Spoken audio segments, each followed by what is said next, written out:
Hello and welcome to another quick demo and introduction to another vacuum cleaner. This one is the Hoover Vortex, or some would say the infamous Hoover Vortex.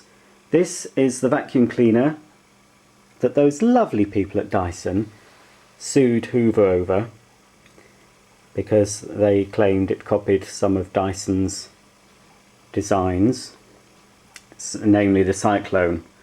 At the time, Dyson had a dual Cyclone vacuum cleaner and Hoover introduced a triple Vortex, which is a triple Cyclone. But yes, the judge said it did infringe some of Dyson's copyrights. But all in all, it's a very good vacuum cleaner, and it's a shame they had to stop making it. They did continue it in various guises with a modified Cyclone that didn't infringe any of Dyson's patents. But compared to the Dyson models that were available at the time, it had a lot of extra features and it was much easier to use, especially with the tools. So we'll start from the bottom up, as they say. You have the really familiar Hoover carpet height right control, or carpet care control they call it on this model. So you start off on the lowest setting, short carpet, medium carpet, long carpet and hard floor, and luxury carpet and tool mode. And as you can see, it's very easy to move because when the machine's in the upright position, the brush isn't actually engaged onto the floor. So it's only when you put the cleaner in the working position will you get the height you've selected. From the height control, we've got a Hepa filter there, which is easy to get at. I believe that's washable. There's the bin. Excuse some dust in there, it has actually been used. The Queen still had the appointment to Her Majesty Queen Elizabeth II still printed on the machines. There's the Hoover logo. That covers a screw which you have to screw in to assemble the handle when it's new. You've got a very big on-off switch. There's a little foam filter here, which could easily get lost. It's quite stiff. Let's try and get it out. There we are. A bit difficult one-handed. Little bit of dust on there. That fits in. Further up the machine, unusual for an upright cleaner, certainly in the UK, automatic flex rewind. Now we'll view the machine from behind. I'll show you the handle first. It's quite a nice design, multi-grip handle, so you can hold it in various positions. And incorporated in the handle is your two-piece extension tube. So you have this extra long crevice nozzle, and then you've got the standard extension tube. And just to make things look nice is this little cap, but I suspect on most people's cleaners that got lost fairly quickly because you had to remove that to use the tube. So I've had this from new, so obviously I've still got my cap. And below the tube you've got your dusting brush, and it has a nice action. It clicks in place, just hear that click, so it won't come out. And then you have the stair and upholstery brush there. Again, clicks in very neatly. Carrying handle here, comfortable to hold, and you have the hose, which this is why it made it much easier to use than the Dysons that were on sale at the time. Much easier to use the hose, and as you can see it comes out here. It's a swivel design, and then to stop the machine from toppling you have this little rubber device, which, if I can get in focus there, that fits under there. So it enables you to stretch out the hose and the machine won't topple over. And that just fits neatly back. Just turn the hose up and then it just goes back in its place, and then you obviously put the hose end back into the cleaner. Oops, there we go. Been easy to empty, and certainly much easier to empty than the Dyson DC01. You simply move that, out comes the bin, tip the dirt away. Under the bin there's this pad thing. It's not really a filter, not sure what that did, but I think it helped create a seal actually between the bin and the top of the cyclone. And underneath here we have the Hepa filter. If I can just undo it properly, there we are. Is that? There we are. So there we have the Hoover Hepa filter. I believe that is washable. Let's check on the diagram. Doesn't show it being washed, it just shows how to remove it. I think it was a washable filter. So that goes back. Let's try and locate it right. Hang on, there's a way of doing these things. There's two lugs to insert, I believe. Hang on. I'm getting a doggy smell. Oh dear me. Getting a bit of a doggy smell coming from this. Has been used. There we are, for dog hairs. That's it. No, no it isn't.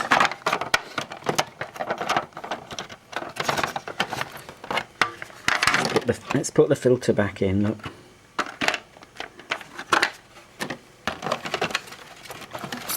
This is easier normally, you know. Normally I'm not trying to film myself doing it.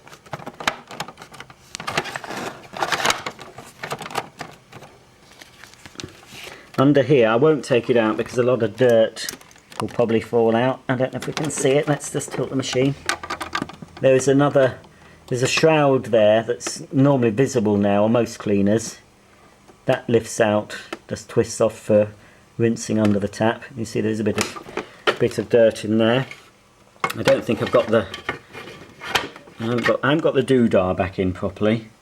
So I'll just pause and put it in properly and continue with the demonstration. Right, that was a lot easier without having to hold the camcorder. So yes, it's gone in. So then the dust container just slots back in, and then you just have to engage this little lug with this recess. You just turn it, and then to seal the canister, because obviously there's a big gap here so there won't be any suction, you just move this lever right to the end, and then it pushes it and seals it. It's got a large foot operated control. Now it's got a Pure Power chassis, and a lot of you who know about Pure Powers will know that the chassis is a very weak part on a Pure Power. But on this I've not had any chassis problems, not that it's been used very often, but it does seem a lot more robust than a Pure Power, although it is, as I say, basically Pure Power. There's a lot more weight to it at the top, so I think it's had to be strengthened. You couldn't use a regular, I wouldn't have thought, a normal Pure Power chassis, but I might be wrong, because I think they are interchangeable. So let's show you what you've all been waiting to look at, maybe some of you. What you don't often get to see is the underside. Now, a little bit of muck there. This is the Hoover activator, which was first introduced on the Turbo Power line in 1983. Although on this one the brushes seem a little smaller and softer, but it's still a very decent brush roll. You've got the spiral brushes that sweep the dirt in the direction, oh no, it's that way, sweeps the dirt, it should sweep it sweeps it into the direction of the airflow.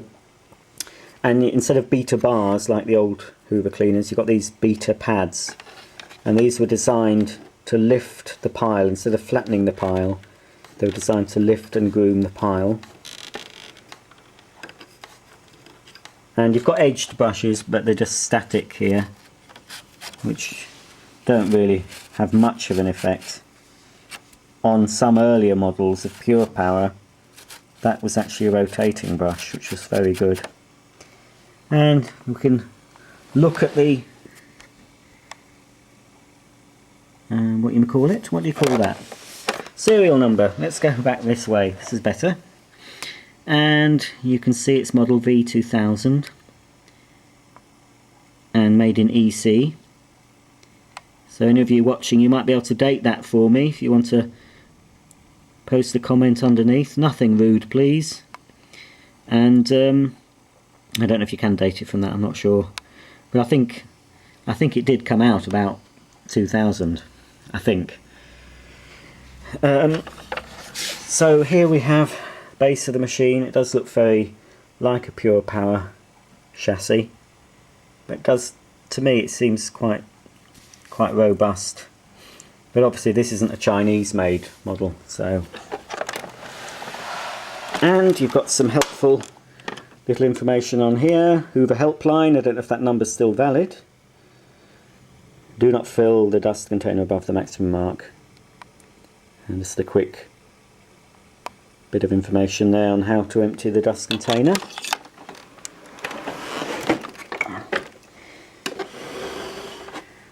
So here we have it, the triple vortex system, no bag, no filter replacements, no problems, and 3 carpet care. That was something with the earlier Dysons, you did have to replace filters, you couldn't wash them. So Hoover brought the Vortex out, and obviously they made their filters washable, which Dyson soon followed. Here we just printed on the machine, well, it's on a sticker printed on the machine. You've got the main key features: easy move handle grip, automatic tidy, store cord rewind, large capacity easy empty dust container. And around the other side, just says the same, just in case you missed it the first time. And what I do love about, I just think it's a very, very stylish looking cleaner.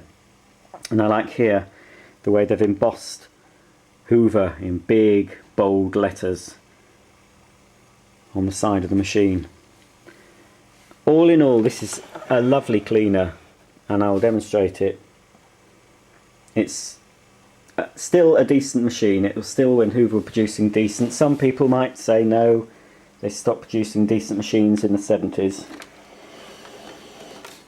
But I think for a piece of design, albeit partly copied, Dyson could not say Hoover copied the style of the cleaner because it looks nothing like the Dyson. But then again, Dyson really didn't invent the bagless cyclonic system. That was just something he adapted from an industrial cyclone separator he put into a vacuum cleaner. So most Dysons have adapted other technology that's already been out. The sheer fact that the Dysons have a rotating brush bar, well, that's not their invention, is it? I don't know who invented that. Again, perhaps someone more knowledgeable will be able to say who produced the first upright with a rotating brush bar. It may have been Hoover. I have a feeling it was Hoover. They weren't the first with suction cleaning, because that was H. Cecil Booth, I believe, who had these great big horse-drawn carriages that produced suction. They used to pass the hoses through the window. And that was a British invention. But I think Hoover did corner the market in the uprights. So, there we go. That's the Hoover Vortex. All in all, I really like this cleaner. We're going to give you a demonstration. You see it's got the flex rewind with the space-saving flat cord. So we're going to pop some dust down on the carpet and we'll take it for a test drive. Right, onto the carpet. If you can make it out. We've got a bit of brown rice. I'm sorry, white rice would have shown up, but we don't have white rice in this house. White is bad. There is some sugar there as well. A bit of the contents of a dust bag and some dog hairs taken from 2 black and tan miniature Dachshunds. So this is a real test for the Hoover Vortex. Let's see if it will manage it. I think it will, though I've never tested it on this sort of dirt before, so we can but hope.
Well,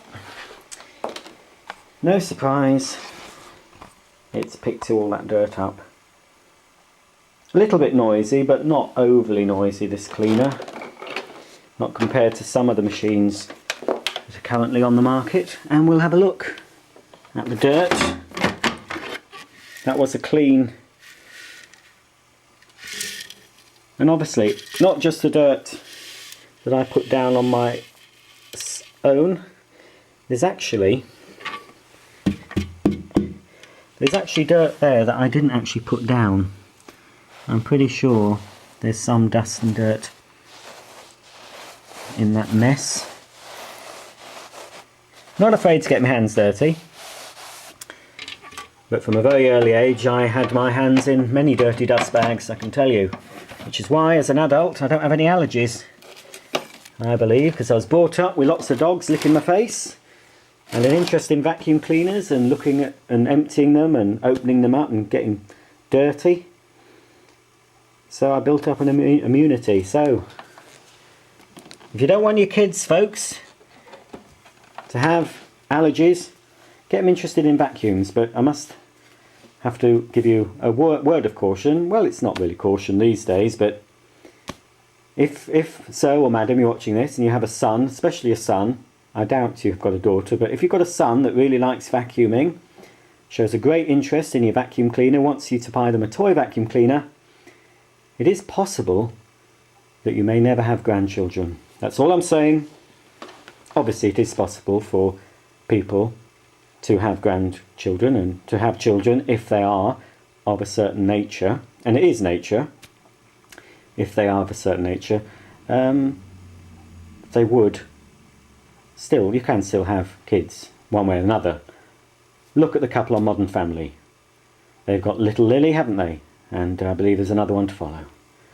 But anyway, enough of this. I'm supposed to be talking about vacuums. Let's get this cleared up, shall we, using the hose. And then that'll complete my demonstration.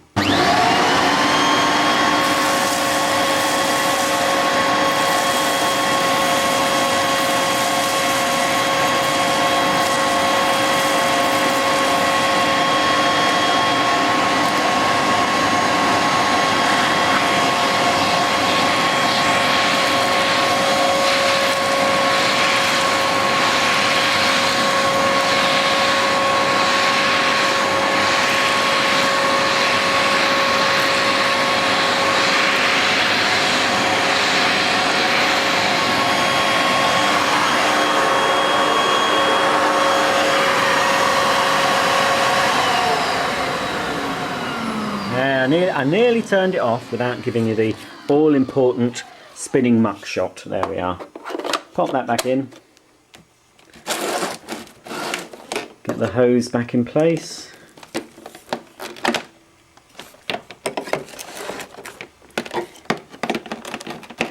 And we will rewind the flex. Just have to unplug it. Quite a nice length of cable. Let's see how good it is at rewinding this machine. I won't hold the plug, I'll just see if it'll bring it up.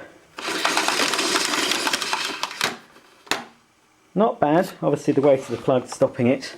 Normally I'd hold the plug anyway. There we go. So there we have it, the Hoover Vortex. No bag, no filter replacements, no problems.